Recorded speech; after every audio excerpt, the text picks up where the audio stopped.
going on, YouTube, and welcome back to Reborn, the Resurgence series. Dun, dun, dun. So I'm here with Captain, Brother, Pastor Ed for our new series, since we're doing the whole, Captain versus Iron Man. How do you put that on a shirt? I don't know. I eventually, whenever the merch starts, you can put really it on there. Out, my wife won't wash it. Like, it's just going to become longer and longer as we keep adding on stuff. But speaking of adding on stuff, you know what she'd do? She'd say, "Where's the goofball part?" Where's the goofball? But going back to Captain, Brother, Pastor, Goofball. Okay. And there's your squirrel moment for the day. But going back to adding things, this is something I think that everybody relates to, and I'm sure there's a way that you can probably example this for us. But when a person starts at the beginning of the week, just say they're taking on all these tasks. Mm-hmm. They're gung-ho about it. They want to keep taking on more and have all these chores added onto it, and et cetera, and et cetera. But by the time that the end of the week is approaching, that person who was originally stated there, like, was just full of energy, by the end of it, he doesn't even know how to talk anymore because his brain turned into mush. Sure. What would you call that, and how would you relate to that? Well, some people would look at that as burnout. Mm-hmm. Some may call it that. Some people, it's interesting. Some people thrive in that. Other people die in it. Oh, right? Absolutely. So there's part. If you're a type A person, then you don't get enough. You just want to keep eating it up. Of course, you can get burned out too. Oh yeah, for sure. And then the other part of that is you get stressed out, right? With that, which is a key word for a lot of people, is stress. Get the stress, and I think you can take on too many things, and sometimes a person say, well, I can do all this at work, and I can play on 3 ball teams, and I can do the church stuff, and I can do the family and the kids with the ball, soccer, or whatever, cricket. And what happens is it gets built up, and as long as as long as everything is in its place and there's no disruption, you can kind of make things. You can juggle it, right? Right. But as soon as you get that, like the people like to one say, little thing, one little straw that broke the camel's back, it's kind of like everything just crumples. Everything just falls apart, and you feel like everything is just going wrong and not in your way. Right. And that's something you got to be able to measure as you're doing these. People like to, they want to help. They want to be helpful. And, job, I need to do this in order to get the promotion or whatever. Get that next step up. And you maybe need to do that. I mean, if it's the the right thing to do, and you do want to help with the kids, and you do want to, I say help with the kids. You want to let them go play the ball and all this kind of stuff. But then there's the, you got to that nasty P word. You got to prioritize. What's the most important thing? Right. And in this part of our series that we're going to focus on, we're going to do it in a 3-part. I feel like first part we're going to focus on is just, how we can relate to maybe the viewers themselves, how we've maybe come across those moments in time, and what did we do to adjust, to recalibrate, to reignite ourselves and continue and push forward, because there's a lot of situations where people will, it's like what you were saying, type A, type B. It's the same way when it comes to when they hit that burnout. They either build themselves back up and keep at it again, or I just want to quit. I give up. I'm tired. I'm not wanting to do none of it. And they go to the extreme and they cancel all of their stuff that they've been working on. Yeah, they do. They throw they throw the baby out with the bathwater. It's like, okay, I'm done. I got to start over. It's like, whoa, yeah. That's not, well, in some cases, again, that goes back to your prioritization. The P word. What do you got to do first? What's the most important things? And in your job, sometimes it's you take on something and you need to take it on. There's where we're at in the corporate, at least in a corporate environment today. I thought you're seeing it in the education systems as well, and you're seeing it in the government. Not enough, in my opinion, is that you don't have enough people to do a whole lot of work. Right. And so you've got people getting pulled in several different directions. And that becomes a problem. Is now I've got to do this job, and then I got to do this job, and they're piling this stuff on top of me. And I think one of the things that helps, and one of the things that's helped me, is having tools ready to do the job. We talked about, I have an Excel sheet that does a certain logarithm for me to do calculations, whatever. But that thing can be reused in 5 different places. Right. I don't need to go back and redo the whole thing. All the entries. Knowing those things and having those things that are available to you. Even if you take it and you go, well, I'm going to tweak it over here. Tweak's a lot different than brand new. Right. Right. I found this a lot when we were doing we're getting ready to actually buy a data center. We were actually getting ready to buy one from Credit Suisse in Raleigh, North Carolina. And we'd go to a meeting, and in the meeting they would tweak our presentation, and they say, okay, in 15 minutes we got another meeting. So we had to tweak it, get the new data, and have it in there and ready to go in 15 minutes for the next meeting. Right. Okay, before lunch. And there were literally 15 minutes, and then we're going to go talk to so-and-so. And you'd see those things turn around. Well, if we had to go rebuild that every time, we would fail. Right. Right? You already had the tool, and you knew how to use a tool, and you exploited the tool enough that you know what it could do, and then you can run with it. Yeah. That's just one aspect. That's one. That's a business aspect a business of it. side Yeah. of it. And you get to your kids' stuff, for example. Yeah, and social life. And you go, well, then I got to run the kids here, and then I got to run them over there. It's like, well, how did that happen? How did that happen? Maybe they only need to play in one sport instead of every sport on every team. And it's that what is it? FOMO, fear of missing out. Oh, I never heard of FOMO before. Yeah, FOMO, fear of missing out. And I got an acronym you didn't. Yeah, I know. That's I don't know what to say about this. I don't feel so old. Yeah, it's back. It's back. But they're afraid that their kids are going to miss out on something. Yeah, and I can totally relate to that, though. They stretch the kids out too thin. It's like, because then do parents one get thing. Stretched out too, though. Yeah, exactly. And here's the damage, side damage. Get a little marital counseling in here. Is the wife goes and takes the kids this way, and the husband takes them this way, and they do this, and like a DNA. Yeah, and then all of a sudden you get to, it's 15 years later, and you're 2 chauffeurs that have forgotten who each other is. Yeah, the whole living through your children versus living for each other. Yeah. Which, marriage first, and then the kids. Right. And people tend to get really offended by that, but you understand it goes all back to like how God structured our lives. We're supposed to love Him more, and that actually builds our love for our family as much. And that's what people, I think, really struggle with. And it's understandable because, you have a lot of people who are like, well, I'll do anything for my kids. Well, absolutely. You better do everything for your kids. But you got to make sure what's the right priority. What is the right priority. You don't if you teach your kids that the softball tournament is more important than being in God's house. Right.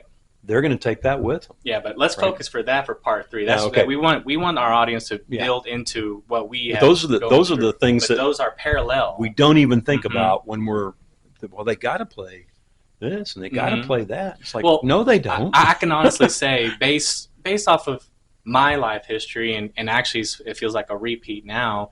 I've gone through those.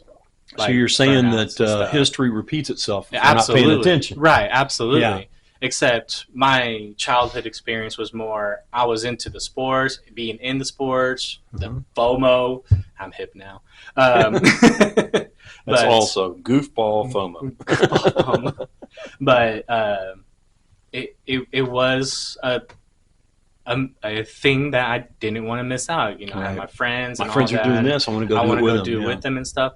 And now, as the parent of it and everything, I'm not forcing my child to I encourage her to choose what she wants to do. She wants to sing. She's been going to practice singing and everything, and she now wants to learn how to play the keyboard. We found her a keyboard and everything, and we're about to put her in a music lesson. She loves basketball, not soccer, but I got Everly, so she'll be the soccer girl. Maybe. But see, here we go. Now you see Yeah, like what are I'm you already doing? You're living through your kids, right? Right. Yeah. But I'm encouraging. That's not necessarily bad until Right. you're trying to make them into something that, you know, we're told as parents that we're to help raise up our children in the nurture and admonition of the Lord, and we're to raise them according to their bent, not ours. Right. And I mean, I'm still going on through my list. I mean, I have Reborn that I'm been dedicating, and that's another job. Yeah. 100%. That's another 40+ hour job that I'm doing all by myself when it comes to everything: editing, music, advertisement, uploads. I mean, think of it all, and I'm there dealing it with myself. And then I have my new position at work. I used to deal with post-plan jobs and everything where we went out there and did the replacement and upgrades on the facilities and all that. Now my new position, I'm doing reactive work. So, I mean, there's no control structure in that. That is organized chaos. Yep. I mean, it's like by the whim of a phone call, like when we were talking earlier, what's priority one? This is priority one. This priority. They're all priority ones. Sure. So, I with mean, with anything that we do, there is the people that are engaged with it have their priorities. Mm-hmm. So I'm engaged at work. Obviously, the work and the business has the priorities, right? When you're playing in a sport, there's a league, and they have their priorities. In any other activity you do, there's priorities. Now, me and my oldest son were getting into I don't know, I guess it was a sport with iFly, and doing that. Had a blast doing it, but it was going to, once you get past a beginner's level, to go any further, it required a lot of time. And in those things, a lot of time means a lot of money. Mm-hmm. And then you have to weigh that now and say, okay, one is, am I ever going to jump out of a plane? Not as long as it's working, I'm not. And was it fun? I love doing it, but the priority of, I've got other things. I love, you've heard me say this before, I love riding, go out on a bike and I'd ride. And I'd love to do that. I'd love to be doing these rallies again, but I can't do that and do what the priority ones are, other priority ones.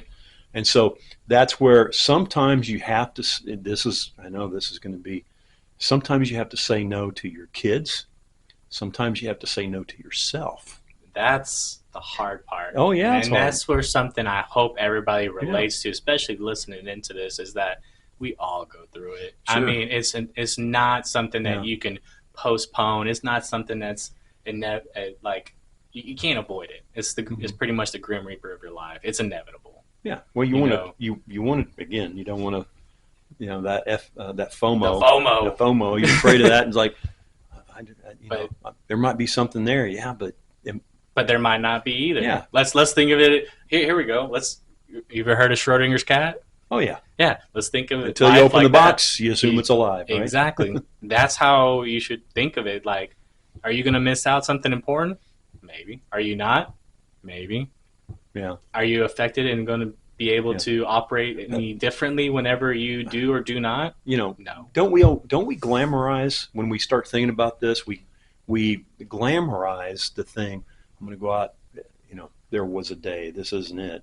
I'll go out there and I'll run the field and I'll hit the home runs and I'll go do that. Oh yeah, and that's all well and good, but it's like, but that's really not. Nobody cares. It's the one percenters anyway. Yeah, and it comes back to but then what's the most important thing? And we glamorize some things and not realize the work that's required to put into it, right? Mm-hmm. With the iFly that it was talking about, or I'd like to go hunting. I love to hunt. I'm not a deer hunter. I hunt quail, but quail and squirrels. Mm-hmm. My wife won't cook a squirrel. She says she's not gonna cook a tree rat A tree rat. in her kitchen. Makes And a good soup. yeah, but so I want to do it, but there's other things that take priority, Right. and you have to really go what's the most important things. And that I'm glad Yeah. you stated it just like that. And that's what everybody needs to focus on is if you ever get to that state where you're burnt out and stuff, right there, prime example, what are you doing?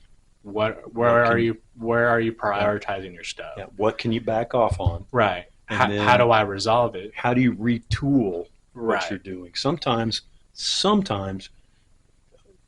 if you can retool Mm-hmm. how you do your life, then you find you got time. Mm-hmm.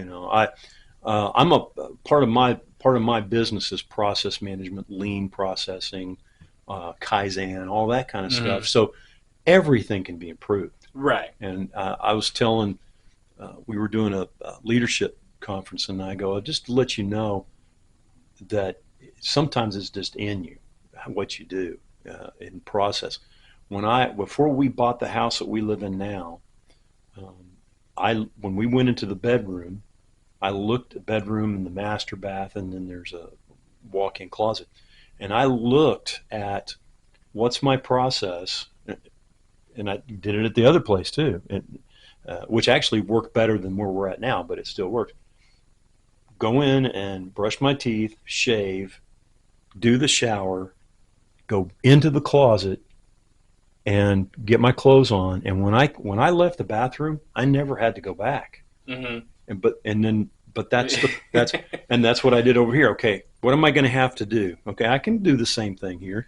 So that's in me. That's just what I do. That is right? hilarious, though, to hear that, honestly, because I'm the opposite. I'm in analytics and engineering. I was electrical engineering and processes, but I overanalyze everything.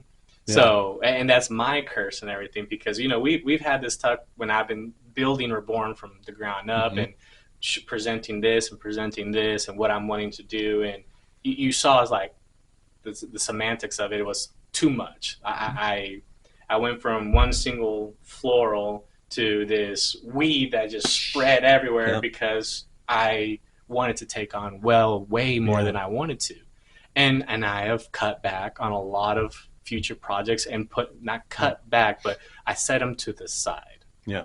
Let's put it that way. There's concepts and ideas that I still believe firmly in, but there is a time that it will happen whenever this grows, and maybe I get help on board. It's and stuff absolutely like that. okay to have a version 2 and a version Right. 3, as long as you build it into version Look 1. at Windows. I mean, Yeah. they went Well, through so many I things. just showed you the new app, Yeah. right? And that's version 1, but it's scalable Mm-hmm.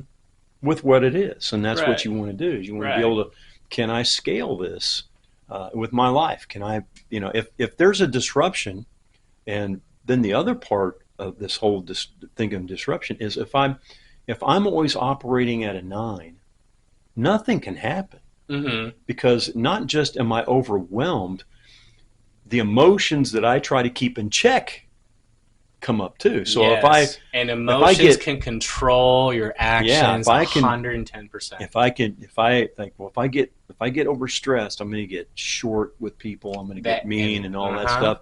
And I always tell, and some believe this, don't. It's like, you can be as happy, sad, mad, or glad as you want to be when you come to work, as long as nobody else knows about it. Mm-hmm. You don't care how I feel about. We got to get work done, Right. And so we get the work done. And but there's a lot of folks that don't like that. But the truth of it is that if you're there to work, you're there to work. Right. Yep. And I always joked with my wife, because both me and her work in fields that there's a lot going on. Sure. It's both reactive style works. Yeah. I mean, hers is in the medical side, mine's in the utility side. Right.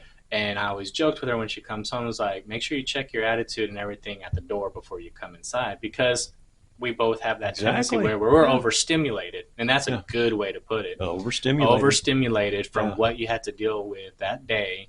That you end up taking it home, and that's where your domino effect for the burnout can start. Mm-hmm. It's because you right there are having issues prioritizing stuff at work Right. and what needs to be done. And but then they'll be like, well, what do I do?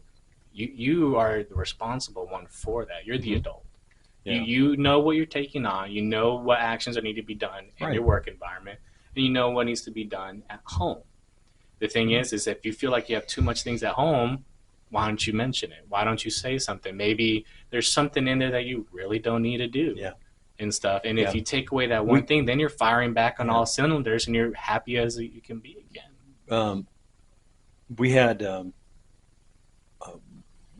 what is the critical path to the objective in whatever we do? I'm glad you said critical path and not the other one. Critical path in whatever we're doing.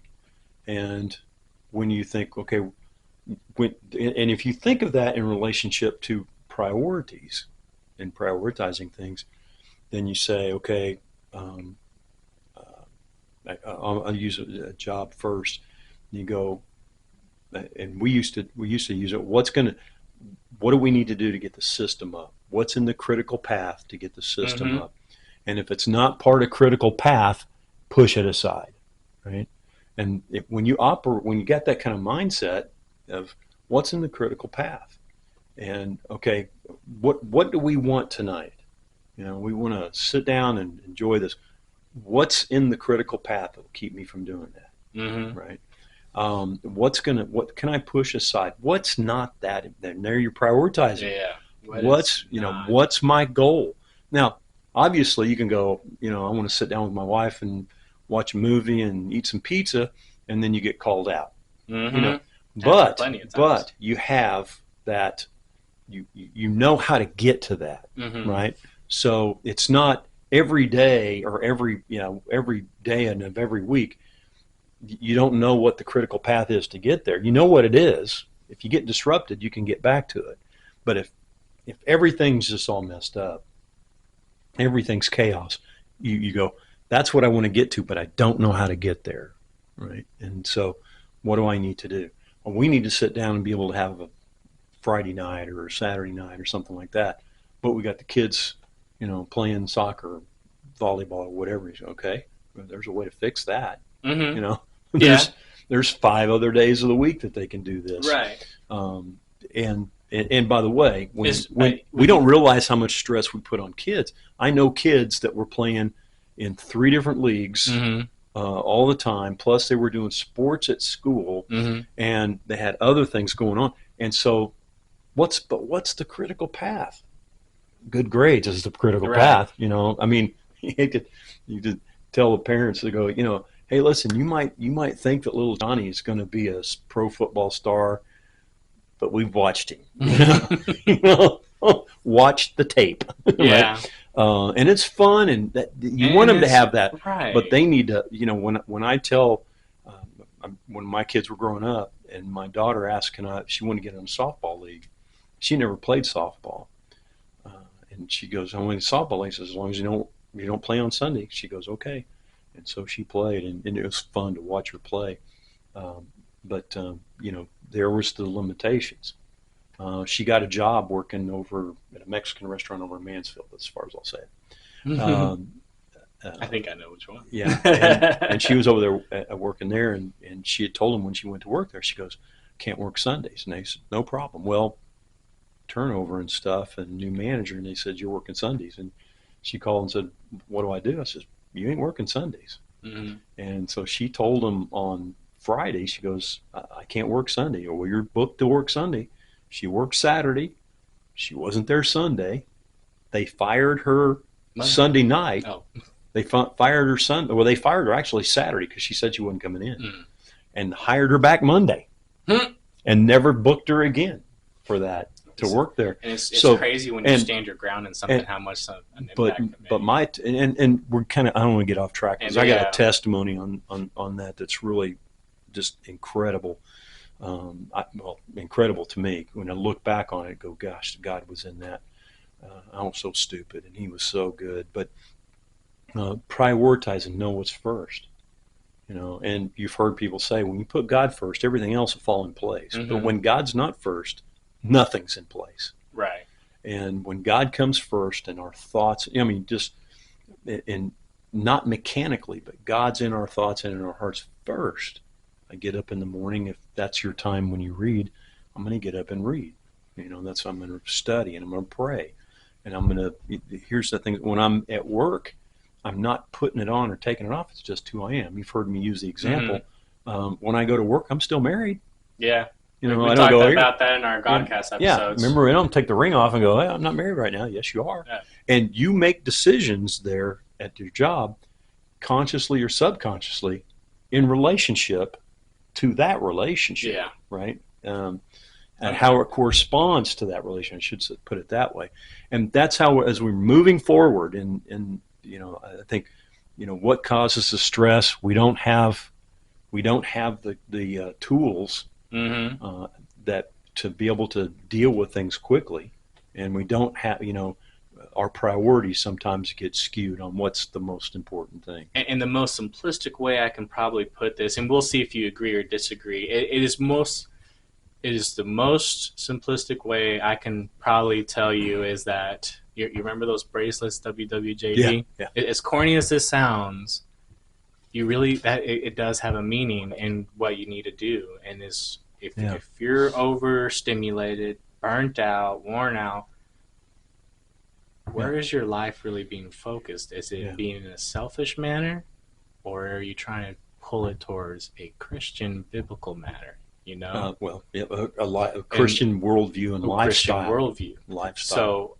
if you're, I'm hoping everybody here who chooses option B and not option A, then yes, what would Jesus do in my life with everything that's going on? Yeah, and I would, if I was, of course, 20/20 hindsight, if I was doing it, what does Jesus want me to do? Right. Because there's the commands. You and I both do those, right? But there's things he may ask me to do, he may not ask you to do, right? And vice versa. In this, he might, if you remember in the Bible, it talks about Nazirite vows, and there were some. Not everybody was to take the Nazirite, but some did. Yeah. And the ones that did, there were that I could, for example, I could eat grapes and oranges if they had oranges there. Right. I could eat that. If you were a Nazirite, you couldn't. Now there was nothing wrong with it, other than by taking that vow, you had said, I'm not going to do that for whatever that period of time would be. And so that's why it's, what would Jesus want me to do? What does he want me to do? And it moves you beyond the command. Yeah. And when you fall in love and act out of love towards Christ, you almost forget the commands. They kind of drop away because you just do it out of love. Yeah. Right. And I think that's right there is a good way to end our first episode, especially for the first view of how we're approaching this. I'm stressed. Me too. I'm burnt out. I'd laugh, but I know there's people that really they don't sleep at night, and I've been there. I mean, I still can't sleep at night. I struggle just in general. When you get older, you're gonna change. It's like 4 hours of sleep, and I'm still whatever. But going back, that was part 1. And part 2, we're going to talk more about the social actions that impact those burnouts. Okay. How what's going on in the world can also affect what we are trying to do ourselves, and they allow that to make them burn out. Yeah. Carrying on unburdened things that they don't need to be worried about. Sure. But, Captain, brother, pastor, goofball. But so my new intro, the Rise of the Phoenix of the Ash. No, I can't do it. 2 are in, 1 is out in the Holy Dome, and we'll see you next time.